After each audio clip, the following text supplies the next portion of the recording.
J'ai 57 ans. Ces 5 exercices ont corrigé complètement ma mauvaise circulation aux jambes, alors que rien d'autre n'a marché. Mon docteur était choqué. Quand le docteur Alvarez a examiné mon échographie vasculaire, elle s'est vraiment arrêtée un moment. Elle a dit « Philippe, votre fonction veineuse s'est améliorée plus en 4 mois que la plupart des gens ne s'améliorent en années, s'ils s'améliorent du tout. » Et ce qui était intéressant, c'est que je ne faisais rien de particulièrement exotique.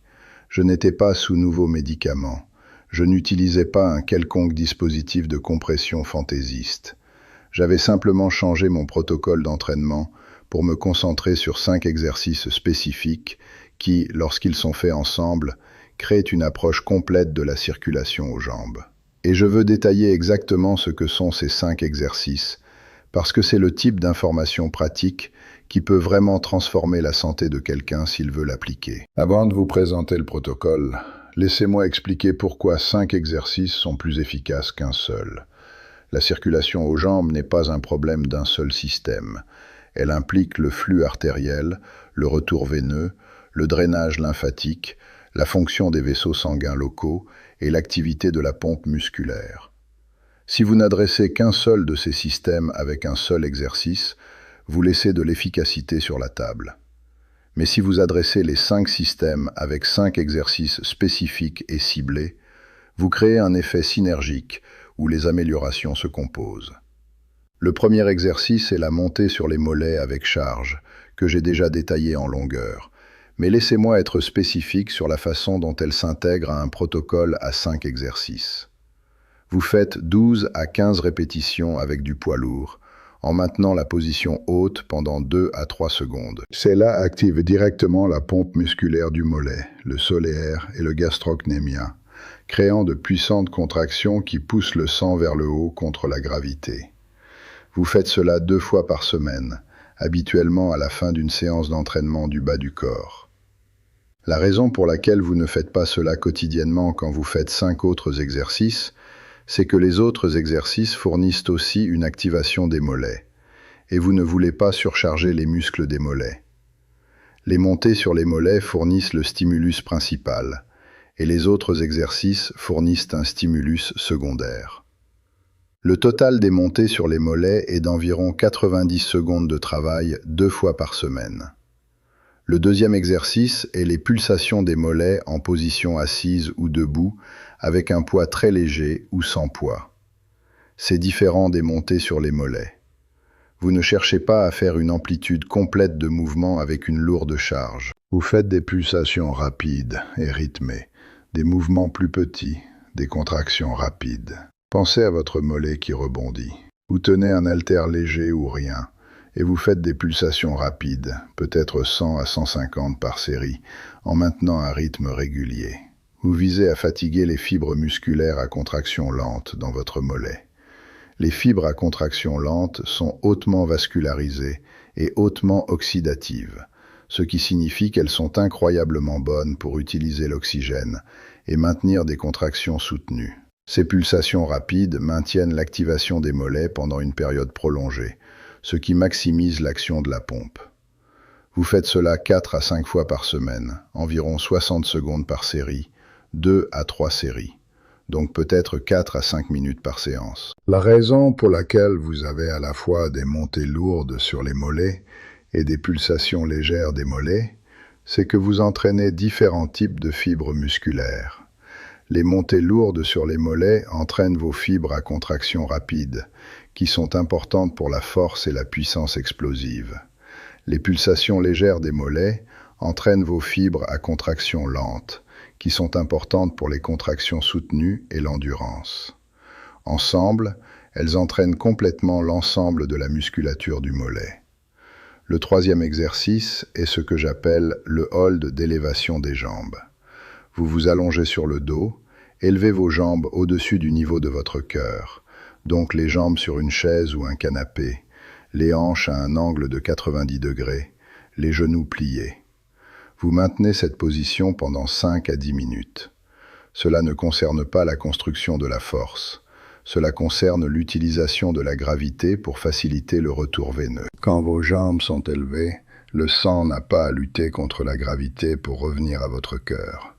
Le retour se fait plus facilement, et cela permet à un grand volume de sang de sortir de vos jambes. Vous permettez aussi aux veines de se remplir de sang oxygéné, ce qui fournit de l'oxygène aux muscles et aux tissus. Alvarez a dit que cette position active aussi ce qu'on appelle la pompe respiratoire. Votre diaphragme change la pression dans votre abdomen, ce qui change la pression dans votre cavité thoracique, ce qui tire le sang vers le haut. Quand vous combinez les jambes élevées avec une respiration détendue, cette pompe respiratoire fonctionne le plus efficacement. Vous faites cela une fois par jour, 5 à 10 minutes. Ce n'est pas exténuant du tout. Vous pourriez le faire en lisant ou en écoutant un podcast. Le 4e exercice est les rotations des chevilles et les marches sur les talons, qui abordent la fonction de la pompe des chevilles. Votre cheville a des muscles très minces, mais importants, qui contribuent aussi au mécanisme global de la pompe des jambes. Les rotations des chevilles. Vous faites tourner votre cheville à travers l'amplitude complète du mouvement, lentement et délibérément, 20 rotations dans chaque direction. Vous activez les muscles autour de votre cheville et améliorez la mobilité de l'articulation de la cheville. Les marches sur les talons. Vous marchez vers l'avant sur vos talons avec les orteils pointés vers le haut, environ 50 à 100 mètres, puis vous marchez vers l'arrière sur vos orteils avec les talons levés, encore 50 à 100 mètres. Ces mouvements activent le tibialis antérieur et les mollets respectivement, et créent des contractions locales dans les muscles de votre jambe inférieure et de votre pied. Vous faites cela 3 à 4 fois par semaine. Cela prend environ 5 minutes. Alvarez a expliqué que la pompe des chevilles, bien que plus petite que la pompe des mollets, contribue toujours significativement à la circulation globale. Et cela améliore aussi la stabilité et la mobilité des chevilles, ce qui est important à 57 ans. Le 5e exercice est les contractions isométriques des jambes complètes. Vous vous asseyez sur le sol avec vos jambes étendues devant vous et vous effectuez une série de contractions musculaires séquentielles. D'abord, vous contractez vos quadriceps aussi fort que vous le pouvez pendant 10 secondes. Vous ne bougez pas, juste une contraction isométrique maximale. Repos de 5 secondes. Ensuite, vous contractez vos fessiers et vos ischio-jambiers aussi fort que vous le pouvez pendant 10 secondes. Repos de 5 secondes. Ensuite, vous contractez vos adducteurs en resserrant vos jambes aussi fort que vous le pouvez pendant 10 secondes. Repos de 5 secondes. Ensuite, vous contractez vos muscles des mollets en poussant vos pieds dans le sol aussi fort que vous le pouvez pendant 10 secondes. Repos de 5 secondes. C'est une série. Vous faites 5 séries. Le temps total est peut-être 4 à 5 minutes. Ce que vous faites ici, c'est créer des contractions musculaires soutenues dans toute la musculature des jambes, ce qui active tous les mécanismes de la pompe musculaire simultanément. Vous obtenez une activation complète des quadriceps, des ischio-jambiers, des adducteurs, des fessiers et des mollets. Alvarez a dit que cet exercice créait un stimulus systémique complet pour la circulation parce que vous recrutez tellement de tissus musculaires. Maintenant, laissez-moi vous présenter le protocole complet hebdomadaire. Du lundi au vendredi, vous faites les pulsations des mollets, 5 minutes. Vous faites les rotations des chevilles et les marches sur les talons, 5 minutes. Vous faites le hold d'élévation des jambes, 10 minutes. Vous faites les contractions isométriques des jambes complètes, 5 minutes. C'est 25 minutes au total. 2 fois par semaine, habituellement le lundi et le jeudi, vous faites aussi les montées lourdes sur les mollets, 90 secondes. Le samedi et le dimanche sont des jours de repos. Donc votre investissement de temps hebdomadaire est à peu près 25 minutes par jour sur 5 jours, plus 90 secondes 2 fois par jour. Donc disons environ 2h30 par semaine pour un entraînement complet de la circulation aux jambes. Les résultats viennent rapidement. J'ai ressenti les améliorations initiales en 2 semaines. La sensation de lourdeur dans mes jambes a diminué. Mes chevilles, qui avaient été légèrement enflées, sont revenues à leur taille normale. Le froid dans mes pieds a disparu. En 8 semaines, mes niveaux d'énergie s'étaient améliorés notablement parce que ma circulation était plus efficace. donc mes muscles avaient une meilleure fourniture d'oxygène. En 16 semaines, mon échographie vasculaire montrait des améliorations mesurables de la fonction veineuse. En 6 mois, Alvarez était véritablement impressionné par l'ampleur de l'amélioration. Mais voici ce que je pense être vraiment important de comprendre au sujet de ce protocole. Ce ne sont pas juste des exercices. C'est une approche complète pour entraîner les systèmes responsables de la circulation. Les montées sur les mollets construisent la force dans la pompe musculaire. Les pulsations des mollets maintiennent l'activation soutenue. L'élévation des jambes permet à la gravité d'aider le retour veineux. Les rotations des chevilles et les marches sur les talons entraînent les pompes plus petites dans la jambe inférieure et le pied. Les contractions isométriques des jambes complètes recrutent toute la musculature des jambes simultanément. Ensemble, elles abordent chaque aspect du problème de circulation. Alvarez a aussi mentionné qu'il y a de la recherche émergente sur ceci. Une étude de 2022 dans le Journal européen de médecine vasculaire a montré que les gens avec insuffisance veineuse qui ont fait un protocole combiné d'entraînement des mollets, d'élévation des jambes, de travail de mobilité des chevilles et d'activation musculaire des jambes complètes ont montré une amélioration moyenne de 52% de la fonction veineuse en 12 semaines. 52%. Et il est important de noter que l'amélioration a été soutenue tant qu'ils ont maintenu le protocole. La progression concerne la cohérence plutôt que l'intensité. Les 2 premières semaines, vous pourriez sentir que vous en faites trop, en particulier les montées sur les mollets. Mais vers la 2e semaine, vous vous adaptez. À la 4e semaine, ce qui semblait difficile commence à sembler gérable. À la 8e semaine, cela semble une partie normale de votre routine. Le seul conseil d'Alvarez pour la progression était très graduel. Peut-être tous les 4 semaines, ajoutez 20 à 30 secondes au hold d'élévation des jambes. Peut-être ajouter 10 rotations de cheville supplémentaires. Peut-être ajouter une série de plus des contractions isométriques. Mais vous n'augmentez pas dramatiquement le volume. Vous maintenez la cohérence, parce que la cohérence est ce qui entraîne l'adaptation. Maintenant, je veux aborder quelque chose sur la variation individuelle, parce que je sais que tout le monde ne va pas faire l'expérience des résultats exactement sur le même calendrier. Si vous avez une insuffisance veineuse sérieuse ou une maladie vasculaire, ce protocole pourrait aider, mais vous pourriez avoir besoin d'une intervention médicale supplémentaire. Alvarez était très clair sur ce sujet.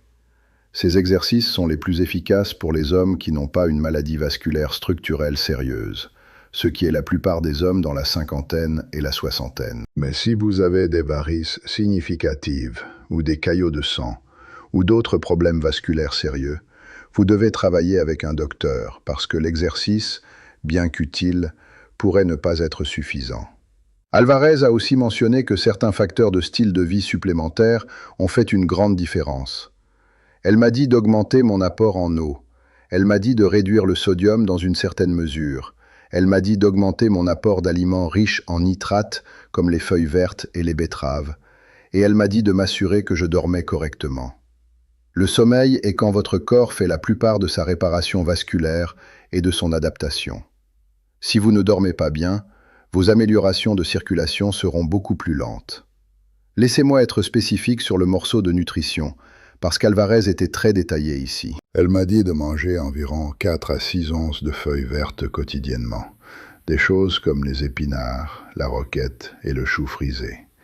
Ce sont incroyablement riches en nitrates alimentaires. Votre corps convertit les nitrates en oxyde nitrique, qui est un vasodilatateur. Plus d'oxyde nitrique signifie que vos vaisseaux sanguins se dilatent plus facilement, ce qui signifie une pression artérielle plus basse et une meilleure circulation. Elle m'a dit de manger des betteraves 2 à 3 fois par semaine, encore une fois pour la teneur en nitrate. Elle m'a dit d'inclure le poisson gras comme le saumon 2 à 3 fois par semaine pour les acides gras oméga 3, qui ont des effets anti-inflammatoires et soutiennent la santé vasculaire. Elle m'a dit de réduire modérément le sodium, parce que le sodium excessif contribue à la rétention de liquide et élève la pression artérielle. La cible était autour de 2000 à 2500 mg quotidiens, ce qui est moins que l'apport typique américain de 3500 à 4000, mais pas si restrictif pour être difficile. Et elle m'a dit de viser au moins 30 minutes de sommeil par nuit, idéalement plus proche de 8 à 9 heures. Pendant le sommeil, vos cellules endothéliales, les cellules qui tapissent vos vaisseaux sanguins, subissent une réparation et une régénération. Vous ne construisez pas une meilleure circulation par l'entraînement seul. Vous la construisez par l'entraînement, plus le sommeil, plus la nutrition. L'autre chose qu'Alvarez a mentionné était que ces exercices ont des avantages systémiques au-delà de la simple circulation aux jambes. Les gens qui ont fait un entraînement prolongé des jambes inférieures ont montré des améliorations de la fonction cardiovasculaire globale. Leur pression artérielle a diminué. Leur variabilité de fréquence cardiaque s'est améliorée.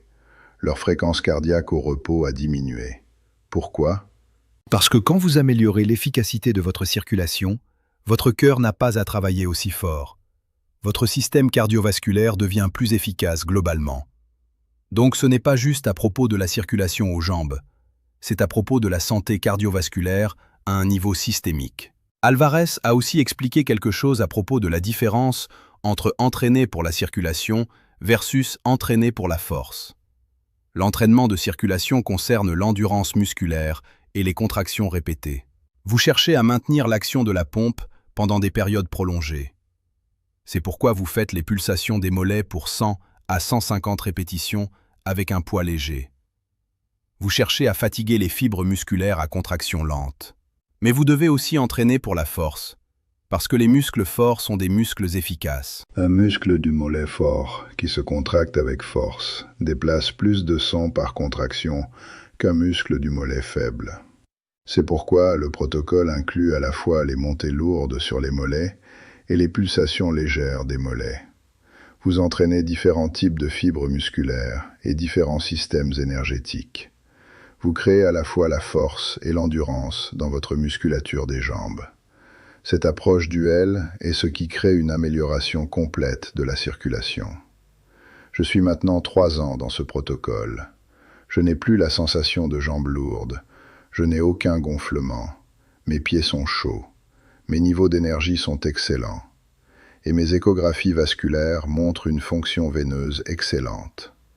C'est une solution complète si vous avez une mauvaise circulation aux jambes et vous êtes disposé à investir les 25 minutes par semaine. Une chose qu'Alvarez a soulignée à plusieurs reprises était que ce protocole concerne l'adressage de la cause racine, pas seulement des symptômes.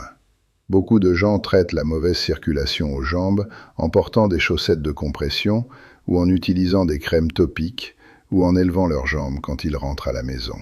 Ce sont des pansements. Ils adressent les symptômes temporairement, mais ils n'adressent pas le problème sous-jacent, qui est que les muscles qui entraînent la circulation sont faibles ou ne sont pas activés correctement.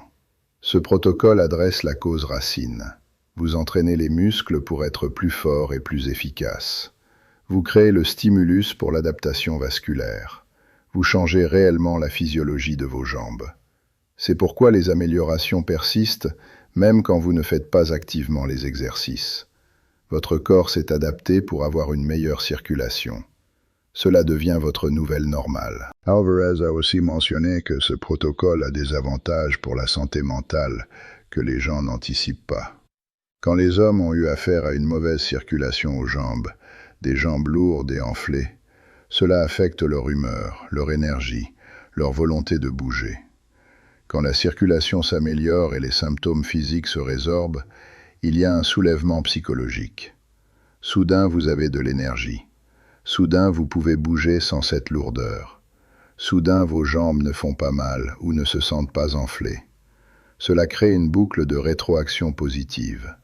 Vous vous sentez mieux, donc vous bougez plus, donc votre circulation s'améliore davantage. Elle a mentionné que plusieurs patients ont signalé une humeur améliorée et une anxiété diminuée juste en résolvant le problème de circulation. Le physique et le psychologique sont tellement entrelacés. Abonnez-vous à la chaîne, parce que je vais en profondeur sur chacun de ces exercices individuellement dans les prochaines vidéos. Je vous montre la bonne forme, les erreurs courantes et les progressions exactes. Je vais aussi adresser le morceau nutritionnel de la circulation, parce que ce que vous mangez importe énormément. Et je partage les protocoles de récupération spécifiques qui rendent cet entraînement durable. Merci d'avoir regardé, et je vous verrai dans la prochaine vidéo. La force n'a pas de date d'expiration.